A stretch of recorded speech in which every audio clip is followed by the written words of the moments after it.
Hey guys, Brett Messmer, Technical Taekwondo. Today's video we are going to be working on offensive counters. This is the last video in this little series that we're doing. These videos are designed to help you train at home. So I'm not doing it with a partner for these videos. When we start adding in partners, it's going to have a different dynamic. And you want to mix that in, but if you don't have the opportunity to work with someone, you can practice these drills, against a bag or target, whatever you have. So offensive drills are when you initiate the attack and you're not waiting for their attack. So it's a little bit different feeling, it's a little bit different motion. What I often refer to as baiting the attack. Okay, so I move in to let them attack so that I can punish them for it. That's kind of what we're going to be doing on this video. So let's just go ahead and get into it. Now, an offensive angle is an angle where I initiate the motion. So I'm stepping in. As I step in, I'm gonna do a slight pause. Why am I pausing? Because I want them to attack. Okay, so I'm inviting, I'm baiting their attack. Okay, so a lot of times I'll do this, I'll just slide the back foot up closer. This makes it appear that I'm closer to the target. So just by moving my back foot, I am now closer. Okay. I'm not. I'm the same distance. Okay? I move my back foot, but to my opponent, it makes it look like I'm closer. So I'll come in, he will attack, I'll drop back, let that kick blow, and boom, launch my counter. Okay? Very simple, but I'm just baiting their attack. Okay? Another method of baiting attacks is to creep in. Very, very subtle, but I'm just kind of walking my feet in. Okay, so I just move in just a little bit, and as I do this, I'm gonna lift my guard just slightly. I'm not gonna go like this and make it obvious that I want you to kick me right here in my big belly. Okay, I'm just gonna lift it slightly. Get my elbows up out of your way. I'm inviting that turning kick to the body. I know they're gonna come with that back leg because I've lifted this arm up a little bit. I've given them that opening. And when they throw that kick, that's when I sidestep and get ready to counter strike, whatever it is I'm gonna be doing. Another one I can do is when I come in, I lift my hands up almost like I'm pointing at their face. But when I do this, general response is their guard comes up because they're like, what is that? One, and pop in either front kick or come in with that turning kick immediately following. So both of those are options for baiting different attacks. An offensive angle that I like to use is I come in with that back foot, get them to initiate, get them to respond.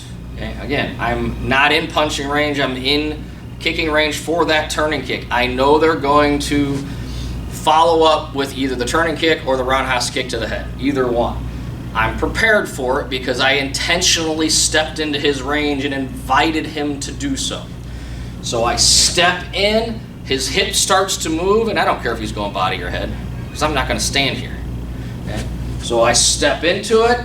As soon as he starts to move, I'm cutting that angle and counter striking.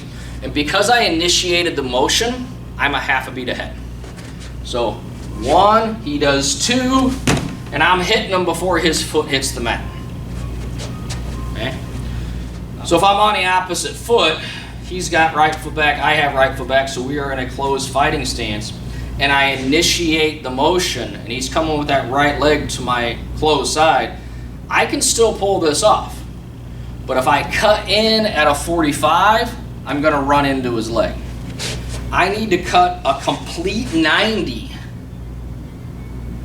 to make this so this passes. Maybe even more than 90. Okay?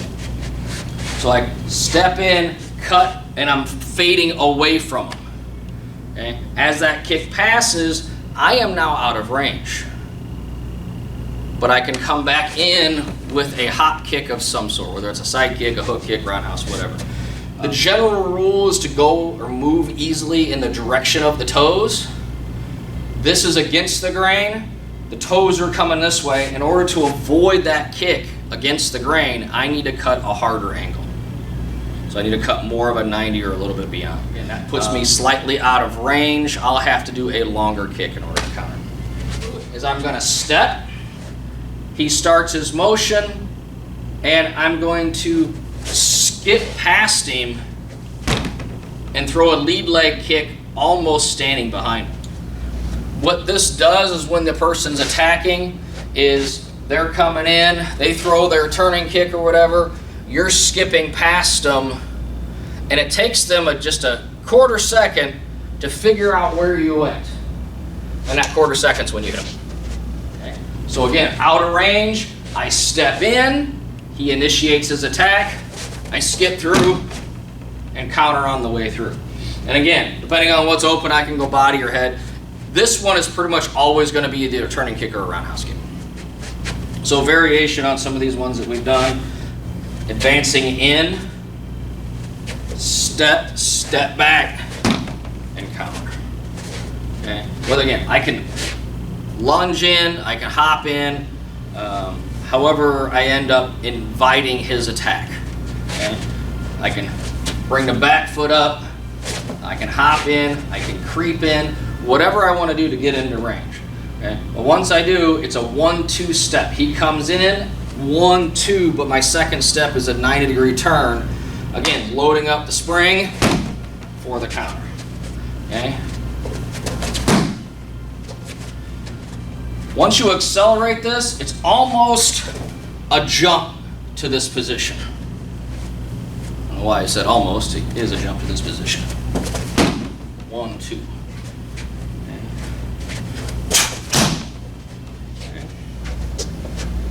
Same thing on the other side. Okay. Again, I come into his range. 1, 2. The nice thing about jumping is if I jump or I step to here and I'm too close, if I actually throw my turning kick here, I'm going to hit him with my shin or my knee. He's that close. So if I jump on this, I can fade away and back up as I come through. So 1, coming in there. Another good one if you like your back turning motions is, again, I step into it, inviting his attack, a little bit of a pause, cut, back foot turning into the backside or the back hook, whichever one you like. Okay, so again, get it, get him to initiate.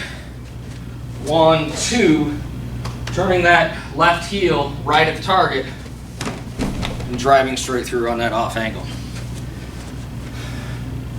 So 1. So it's a step forward backside kick, just not in a straight line. I'm stepping off the line, I'm stepping through. When I pivot, I'm coming in at almost 90-degree angle to intercept the target.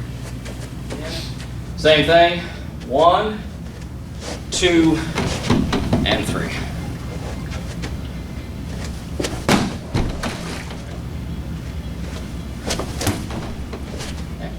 So I hope that helps you guys out a little bit, and if it did, please hit that like and subscribe button. And until next time, God bless and keep on kicking.